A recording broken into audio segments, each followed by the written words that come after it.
lock them down, get the damage that they can do with CoCo and space as well, and I'm just excited about this match, man. CJ Entus versus TSM. What a grudge match for Lustboy as well to play against his former team. Very cool stuff. And of course, Loko Doko, the coach for TSM, against his former team as well. So a lot of history in this matchup that we're about to see. And the winner moves on to tomorrow. And I really want to see the jungle matchup here, because we have seen Rek Sai almost be the MVP of this tournament so far here. Yeah. Nearly every single Rek Sai game has been absolutely fantastic. Even though he might not have won the game, the early game has been in favor of the Rek Sai itself. And now if you look at the top lane matchup, not that I'm expecting too many ganks up there, Mundo will outscale the Maokai in terms of one-on-oneing him. But in terms of a team fight, well, that's what both of them are going to become, these massive tanks. One is going to shut down, obviously, some of the damage coming in, and Mundo is just going to be this frontline guy who's going to be impossible for a Sivir and a Viktor to kill. So it's going to be very exciting to see if we're going to get any ganks from Nidalee or Rek Sai to really try and snowball one of your two tanks. Well, Shai's Mundo is really something else, too. I mean, he plays a Dr. Mundo that's kind of in a league of its own. I mean, this is a guy that in Korea this season has gotten multiple triple kills early on in the game with this champion. You do not want to fight Shai's Mundo near Dragon, so I think TSM's going to need to be really, really careful once that Mundo starts to leave the top lane. Yeah, and of course, only just going to get beefier and more annoying to get by as things go on. First few skill shots coming out here. CoCo and Bjergsen landing one apiece, just showing that they mean business in this mid lane. And there is Shai helping out Ambition with the start to the Krugs up top. And no real surprise with the lane swap here. Sivir has been one of the counter picks to Corki in the laning phase.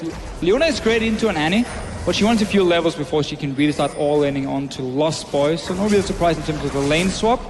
And for now, the top laners are running around with their junglers. Nobody's sitting in the lane yet. CJ, they want to stop this blue buff.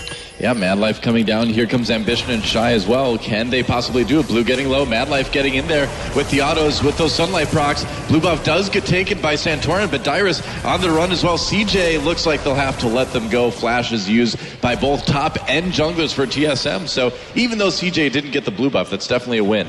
Yeah, two summoners blown here. We see why teams normally don't start the buff on the side where the enemy dual lane has been sent and where your top lane is on his own, because you know there's going to be 4 guys on that side of the map. You've obviously seen the Sivir already sitting in the bottom lane, but Team Solomid managed to get the blue buff. No flash on your Nidalee, however, kind of slows down your early game pressure. See, WIldturtle left though, all alone down bottom. And I say all alone, Lustboy's actually in the brush just to the top side of him there. Seeing if he can catch anyone coming down this bottom side through river. I don't think Madlife's a person that will necessarily fall for that, although I've said things that have been proved totally incorrect just seconds after already today. I think right now Team Solomid should go into the blue buff of CJ Entus here, because they saw there was no buffs on Ambition when he came down to stop the blue buff itself. And you have your bottom lane here on this side of the map, so you're going to be quickly 4 guys collapsing onto a jungler if they want to move in. It seems they are just going to play it safe, most likely because they used the flashes here early on. But a double buff Nidalee is going to stop a Rek Sai any time of the day of getting that blue buff here, and they should deny it from Ambition now. Yeah, well, there goes Santorin. He's coming in knowing exactly what you were talking about, and here comes Ambition to try to claim his blue buff. So will TSM be able to stop this from happening? You can see Ambition approaching that very carefully. WIldturtle gets stunned by Madlife, takes some nice hits, and Shai starting to get a little bit more CS here. And you can see, because TSM can push up this bottom lane, Lustboy can roam up here, he can join in with Santorin, get a few wards down, and again keep denying this blue buff, setting Ambition behind. He won't be able to get any cams for himself. The Grump is there. This is a risky one. I mean, there's a ward to spot him. Yeah. Santorin picked up that pink ward on his way back, obviously having to recall fairly early on. We see there 3 men from TSM going to start off this blue buff. What will Ambition try and do for this one? I think it's just going to be a case of having to give it up, and it will go over onto Santorin. So what's the reply? Nothing. Just a bit of poke back onto WIldturtle, and nice little pick up there from Santorin early on. Yeah, real nice play, and he's not done yet. I mean, you're not going to get this Grump here, Ambition. You're going to keep being level 3. Santorin still staying around, double trap. And meanwhile, I mean, Dyrus has just gone to the top lane. He's one-on-oneing a Corki. There's no real XP advantage for space just yet. Oh, sorry, there's a level 5 for him, so there's an XP advantage. But for Dyrus' case, he's going to try and pick up some farm at least here and catch up. Yeah, he's taking a lot of damage from space, of course, so he will be slowed down just a bit, perhaps level-wise, perhaps gold-wise as well. But being on that Maokai, too, that does give you a lot of late-game strength. So it's something where even if you're kept back a little bit early, it's not necessarily the end of the world, you know?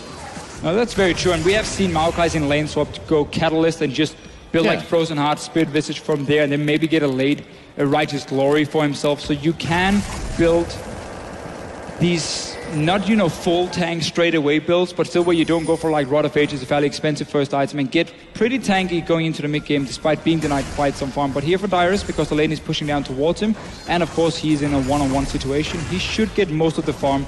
At least we'll get all the XP. Yep, certainly seems that way.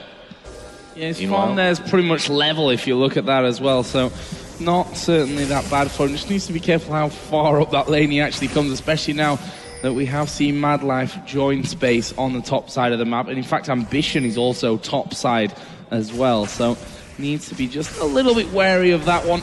Got no vision because of the fact that he's been pushed back for so long. Mid lane is also fairly even at this point, 48 to 42 CS, and we see that space is just keeping Dyrus as far away from that minion line as possible, but Ambition is coming. Yeah, I want to see if CJ wants to dive on it. It's going to be fairly risky on a level 5 Maokai, but they have a lot of CC with the Leona pick. But by having Madlife here on the top side, it means Mundo is on his own in the bottom lane against double range, so TSM can push that lane in fairly easily and get quite some damage on the tower, and also opening up for Lustboy to roam around, get more deep wards here. So the bottom side of the map clearly belongs to Team Solomid, while CJ Entus have taken over the top side. Still, this bottom lane tower will take quite some damage with Shai being on his own. Wow, Lustboy and Santorin lurking in the jungle trying to maybe catch Ambition. But he's going to see him, of course, with that Tremor Sense. Hard to hide from Rek Sai, isn't it? It's a bit tough, at least. Yeah. One of the reasons she's so good. I mean, you don't even need wards in your own jungle.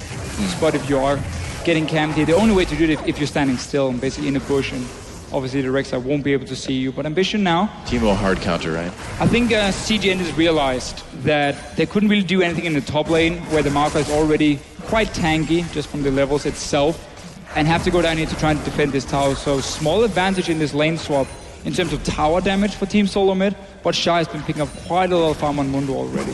Yeah, up to 40 to the 33 currently of Dyrus, and there is actually Madlife diving in on top of Lustboy. The question is, do they want to follow this one through? WIldturtle already doing decent amounts of damage, especially if he gets his boomerang across like that, but they're certainly holding him away from that tower fairly decently at this point.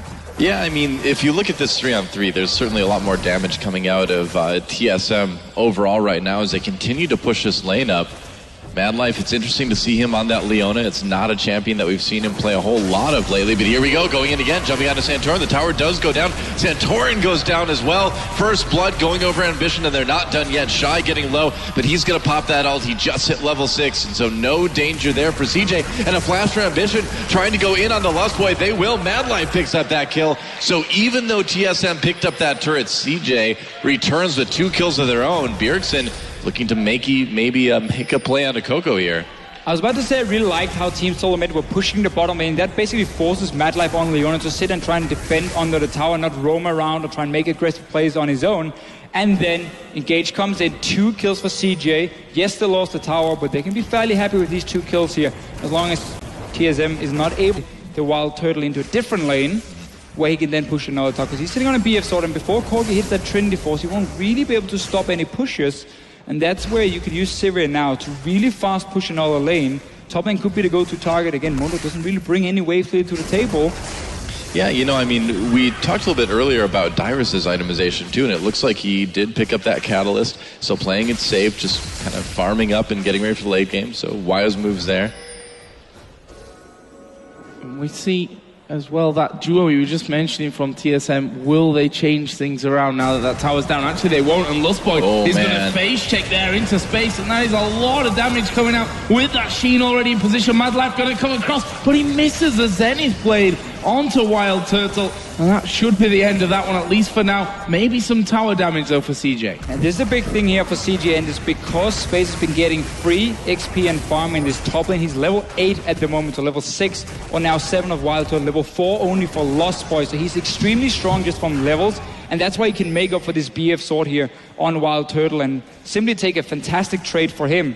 Lustboy obviously face-checking. This should also mean that there won't be any Dragon started right away from Team Solomid, despite them getting that early tower, and instead, fairly standard lanes, just 1 tower down and 2 kills for CJ. That's all we got in this lane swap here, and now a Corki, which is, well, who is very far ahead in terms of XP. Yeah, well, we've been seeing, too, independent of all this, that Bjergsen's gotten a pretty huge CS lead over CoCo in the mid lane. They've been left more or less alone, and that's allowed Bjergsen to use that upgraded E, but now he's getting jumped on by Madlife and Ambition. Ult activated by CoCo. Bjergsen manages to flash out, chasing CJ back now with that Chaos Storm. Oh, and the Spear does a lot of damage for Santorin, but Bjergsen getting out of that 1v3. Big escape there for TSM. Look at the setup though by CJ. They had placed the pink ward in the river after they got back to this bottom lane with the extremely strong Corki. So they knew they had a clear path from the bottom lane to the mid lane to set up this gank here. But nice reaction from Bjergsen.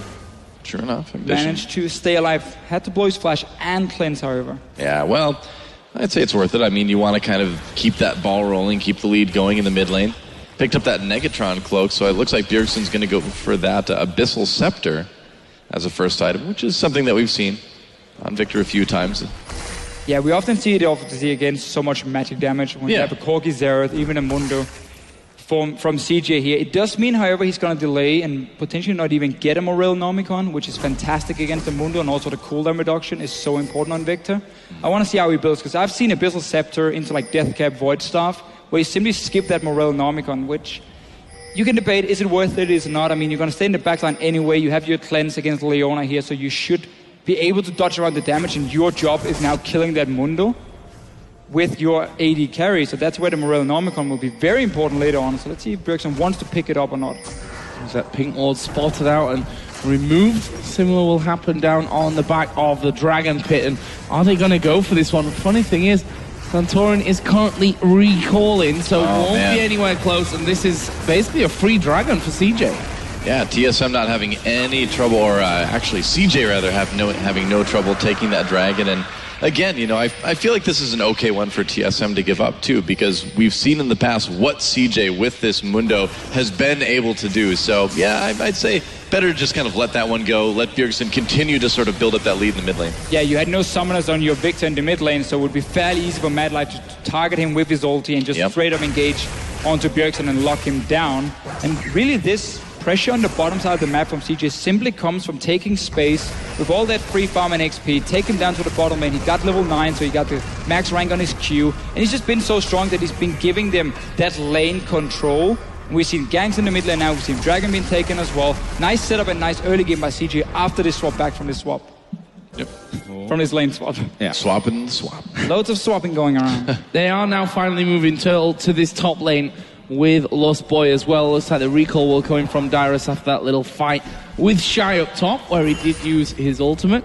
Lustboy's actually stood right on top of a ward there, so it's not like they're going to be catching Shai unaware at any stage of that.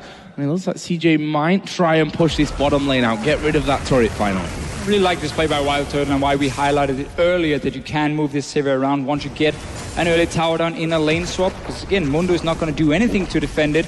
And now mid lane is going to be your next target. Xerath sadly is offering so much wave clear. You got to find a way to push him off the tower first if you want to quickly go in and push it down. But Bjergsen, I mean, he's happy farming still. And as long as he pushes the wave into the tower, he will get a little bit of damage every single time. And then it's just a quick rotation and you take it down. Yep, he's been eventually doing it. And that's kind of what you do on this Viktor, is just use that empowered E to just push down that mid lane over and over again while you try to not die. Oh, the stun barely avoided by the end of that recall. Madlife going in onto Santorin, and the ult activated by CoCo as well. Wow, easy kill there for CJ. And that's that power of the Leona coming in and just being able to make the ult so easy for CoCo. Lustboy, meanwhile, going on a magical journey, even though Bard is not available in this tournament. Not exactly the same type of magical journey. He's going to go down. Ambition backing up right now, trying to get out of this WIldturtle Bjergsen gang. CoCo defending with the damage, and here comes the teleport now for Dyrus. Gets there. Can he get onto CoCo? Well, they force the flash. Here comes Madlife, though. He wants more. Flash is ready as well for him. Wow. Yeah, onto Dyrus. Oh, look at the damage coming back there. WIldturtle will destroy him. And that did not go to plan for CJ Entus. They saw the TP coming down and thought that they could fight it, but maybe underestimating TSM's damage there. No, welcome to League of Critical Hits. Welcome to Viktor as well. Yeah, insane amount of burst damage, but that whole setup was a little bit weird because Bjergsen was recalling and they saw him recalling in the bush, and then Santorin and Lustboy was suddenly caught in the jungle of CJ, obviously all alone. There was some easy kills for them in the start, and a bit of a mistiming from Team Solomid. When your mid laner recalls, you do not go into the enemy jungle and play some water. It's way too risky. Even I had to admit that was a bit too bloodthirsty. I don't do that much, but in that case, yeah. Not much. Yeah, when you're the support and, you know, before the, right after the tier 1 goes down, you're taking damage from the inhibitor turret. We may be a little bit too far in. Yeah, a bit deep there from Lustboy, but I don't think he really had many options as to where he was going to run at that point. They are challenging once again on the blue buff spawn here. Well, let's see how this one goes. There is a smite available for Ambition, but it's probably not going to the mid laners, but actually will be picked up there at the end by Ambition. Madlife here is surely going to go down. He will. It's WIldturtle. I guess that one can't really lock any more up. Lustboy actually did throw out Tibbers there, but not sure if he wasn't charged up there. His stun, I believe he wasn't, because he dropped it right on top of him. Well, I mean, Madlife tried to come in for a flank, tried to make something happen, but CJ was just a little bit too separated for him to capitalize on that.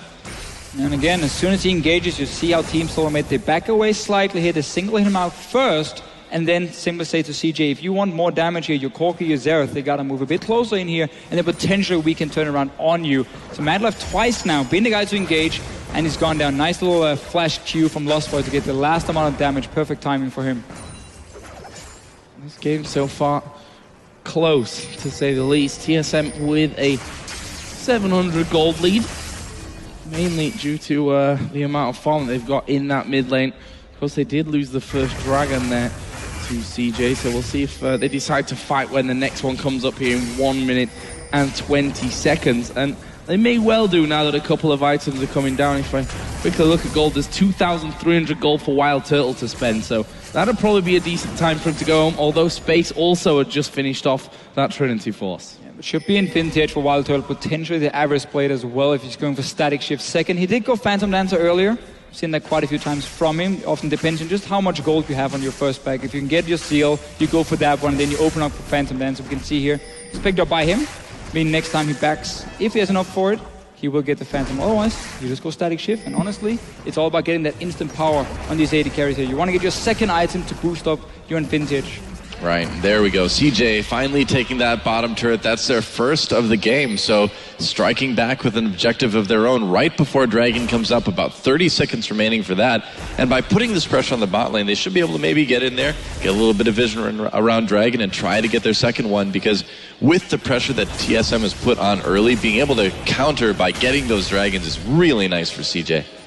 Yeah, because we see two teams running so much hard engage in terms of their supports and big frontline tanks as well, it's very important you pre-plan your objectives and you move into a dragon before it spawns, and then you set up your wards, have 1 or 2 ping wards put up first, because if you don't have any vision control around the dragon itself, you cannot face check against Annie or Leona. Both will be able to single you out, get a perfect engage for whatever team has set up the control, and therefore you have to forfeit that objective. For now, Team Solomid is moved in here because Shai was still pushing that top lane.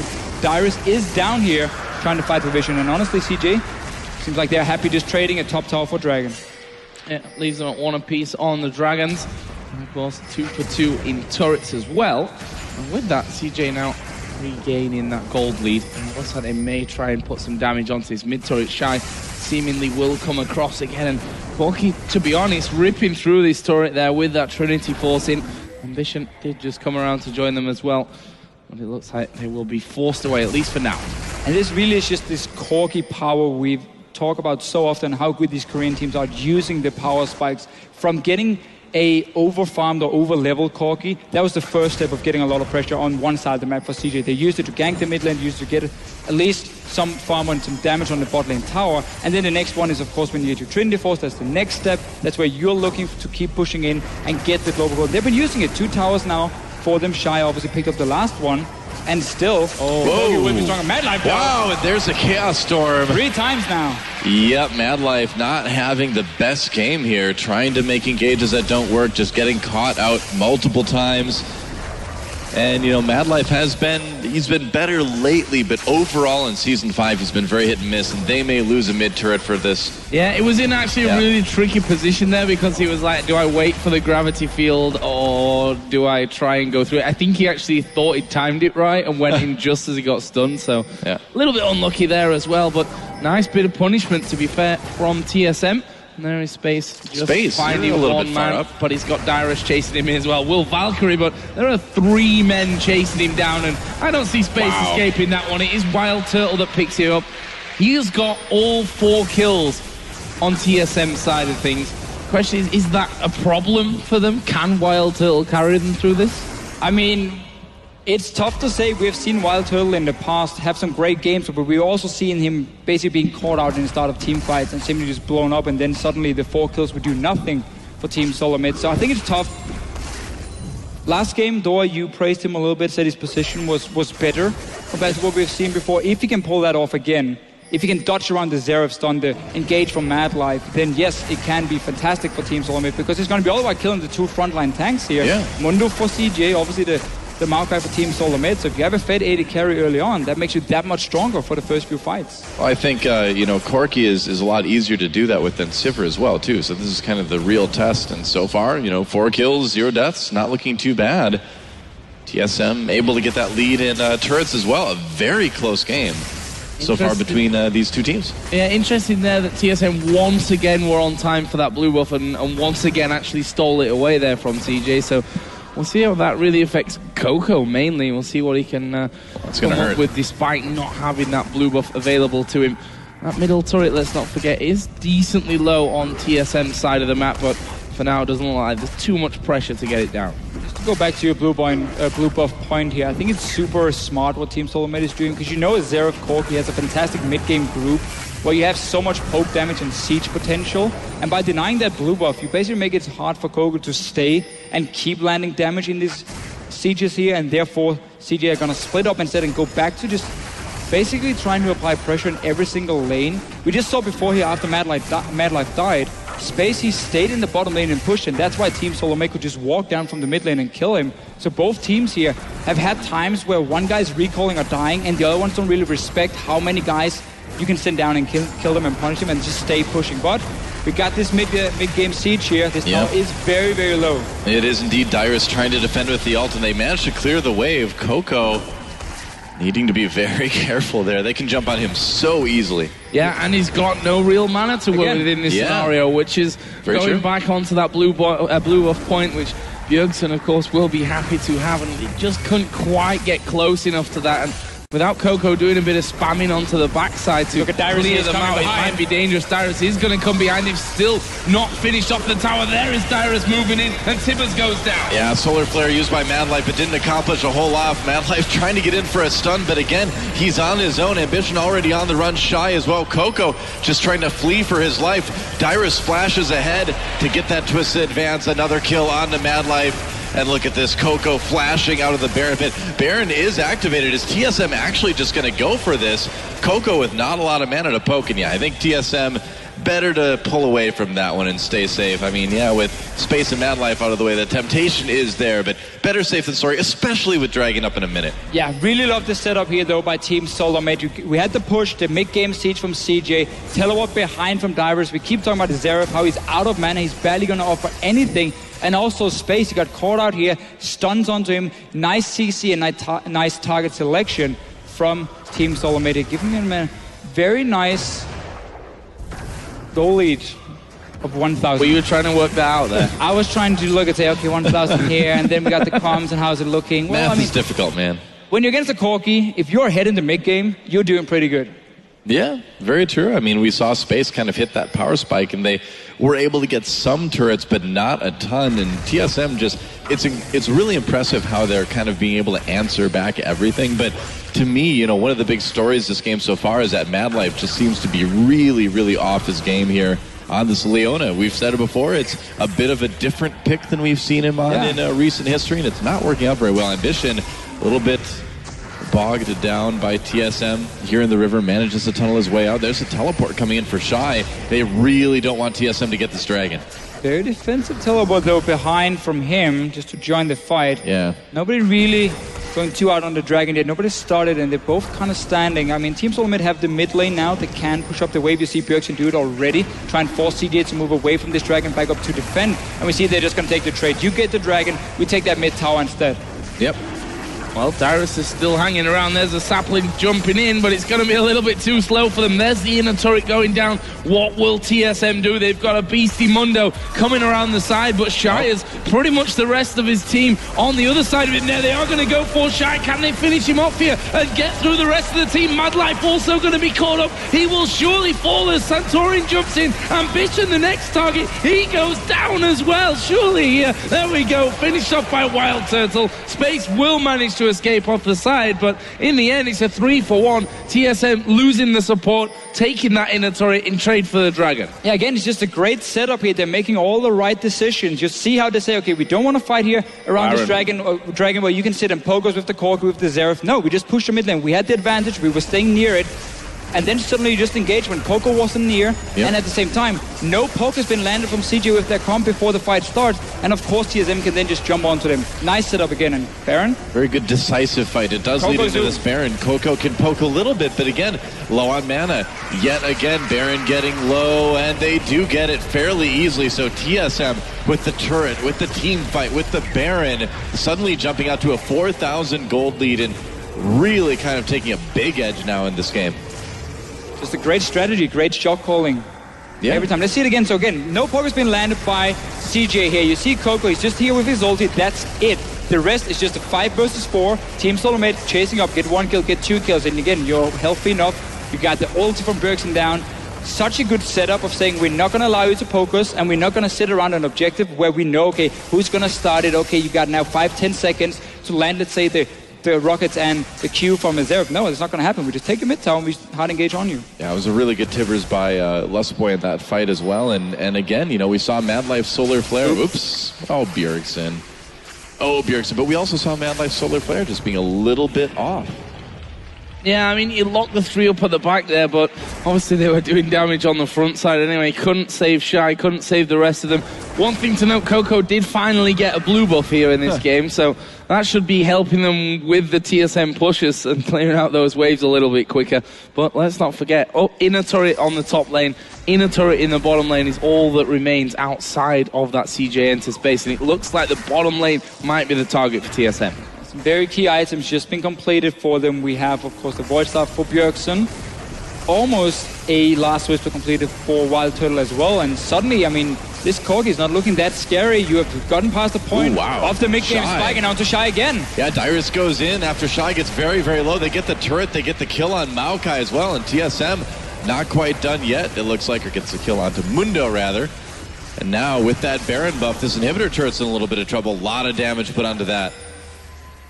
And they're surely just going to keep pushing on this one. I mean, they'll wait for that next wave maybe, but with another 20 seconds on Shy, they've got time to finish off at least the inhibitor turret, maybe the inhibitor themselves. Xerath, of course, will play a role in trying to keep them away from it, but it's not going to be enough. And there it is, going down, and they're going to go for the fight. Space will be caught completely out of position. Ambition will get stunned up as well. That's 2 kills for TSM, and if they play this right, maybe they can finish. I think they might be able to.